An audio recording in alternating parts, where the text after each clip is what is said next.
और पुतिन अब खुलकर हमला करने वाले हैं और इसका खतरा ज़ेलेंस्की को बहुत ज्यादा है। लेकिन यूक्रेन की सुरक्षा की गारंटी लेने वाले नेटो ने अचानक ज़ेलेंस्की को खुश होने की वजह दे दी है। पहली खबर तो यह है कि ज़ेलेंस्की को जर्मनी के लेपर्ड टैंक मिल सकता है। उधर ब्रिटेन से भी चैलेंजर टैंक को लेकर के ज़ेलेंस्की के पास अच्छी खबर है। ज़ेलेंस्की डिमांड लिस्ट में ये टैंक इतना ऊपर है कि ब्रिटेन ने करीब करीब उस पर मोहर लगा ही अब दी है।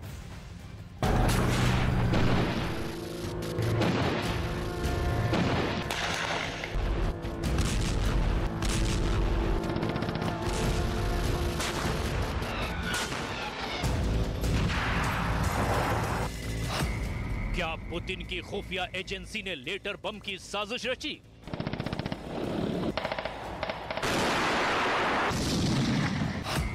पुतिन की फोर्स ने अगर लेटर बम तैयार किए तो उनके टारगेट पर कौन था?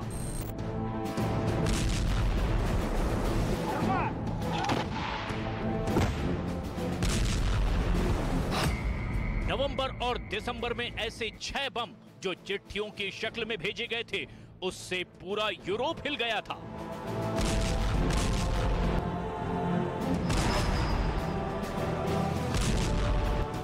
पुतिन की बहुत ही खुफिया एजेंसी GRU को लेकर पश्चिमी मीडिया में बहुत बड़ी खबरें चल रही है और इल्जाम है कि GRU ने स्पेन में सरकारी, सेना और राजनयिकों को लेटर बम से टारगेट किया। ऐसे 6 लेटर बम अलग अलग टारगेट पर भेजे गए। इन लेटर बम के टारगेट पर वो लोग थे जो रूस के खिलाफ यूक्रेन की मदद कर रहे हैं और यही वजह है कि रूस के लेटर बम को लेकर अब पूरे यूरोप में बड़ा तहलका मच गया है।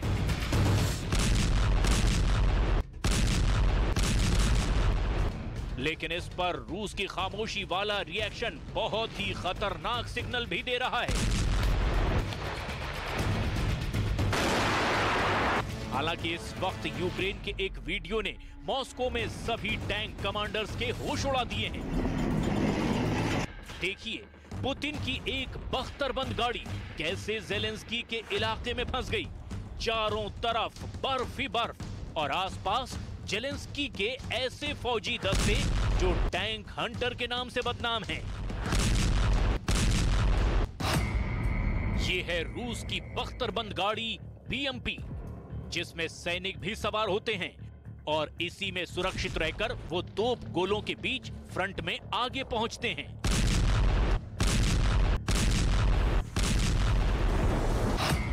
लेकिन इस बख्तरबंद गाड़ी पर यूक्रेन का एक छोटा सा क्वाडकॉप्टर ड्रोन बाज की तरह मंडराने लगा, जो छोटे छोटे बमों से लैस था और फिर वो रूस की बख्तरबंद गाड़ी के ऊपर पहुंचकर उनको ड्रॉप करने लगा।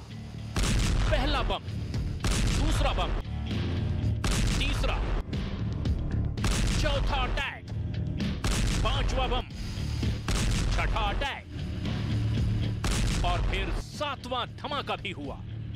इसके बाद रूस की बख्तरबंद गाड़ी के अगले हिस्से यानी ड्राइवर वाली सीट की तरफ से धुआं निकलने लगा। ये यूक्रेन की इंडिपेंडेंट प्रेसिडेंशियल ब्रिगेड का हमला है जो 19 जनवरी को किया गया।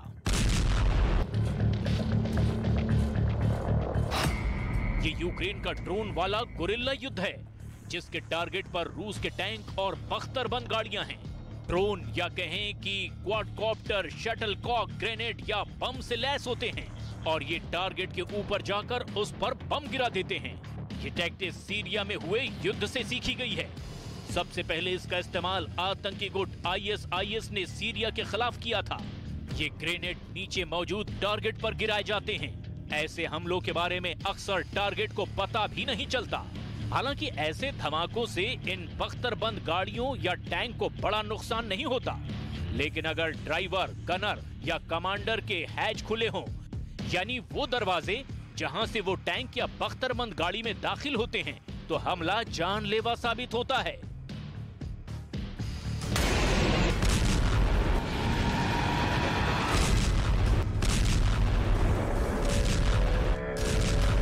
ऐसे में सवाल ये है कि क्या रूस के सैनिक अपने हैच खोलकर ऑपरेट कर रहे हैं? कोई सेना वॉर जोन में ऐसी बेवकूफी नहीं करता। इसीलिए जेलेंस्की की फौज पर ऐसे वीडियो बनाकर प्रोपेगेंडा का भी इल्जाम लगता रहा है,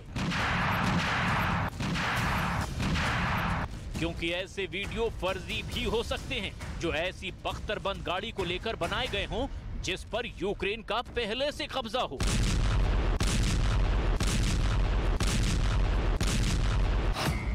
इसके दो मकसद हैं। पहला, रूस की फौज के मनोबल को तोड़ना और दिखाना कि उसकी पावरफुल फोर्स को यूक्रेन के मामूली हथियार खत्म कर रहे हैं। दूसरा मकसद, यूक्रेन की फौज का हौसला बढ़ाना और दिखाना कि रूस की मजबूत फोर्स भी उनके सामने लड़खड़ाने लगी है।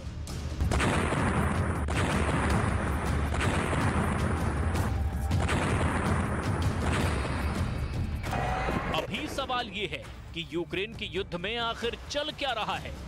टैंक और बख्तरबंद गाड़ियों वाली ताकत को लेकर हालचाल क्या है? तो इसे लेकर दावे अलग अलग हैं, लेकिन सबसे ज्यादा चर्चा में है जर्मनी का लेपर्ड टैंक। इसमें सबसे बड़ी खबर यह है कि अगर पोलैंड यूक्रेन को लेपर्ड टैंक देता है तो जर्मनी को ऐतराज नहीं होगा। पोलैंड के प्रधानमंत्री ने कहा था कि वो यूक्रेन को 14 लेपर्ड टैंक देना चाहते हैं अगर जर्मनी इसकी इजाजत देता है तो, यानी 14 टैंक ही सही। लेकिन जेलेंस्की के लिए ये गुड न्यूज है, क्योंकि इससे पहले तो उन्होंने जर्मनी के लेपर्ड टैंक को लेकर उम्मीद ही छोड़ दी थी और अब यही टैंक जेलेंस्की को मिल सकता है। बहुत फुर्तीला, बहुत घातक हमला, ऐसा कि टारगेट को हिलने का मौका तक ना मिले।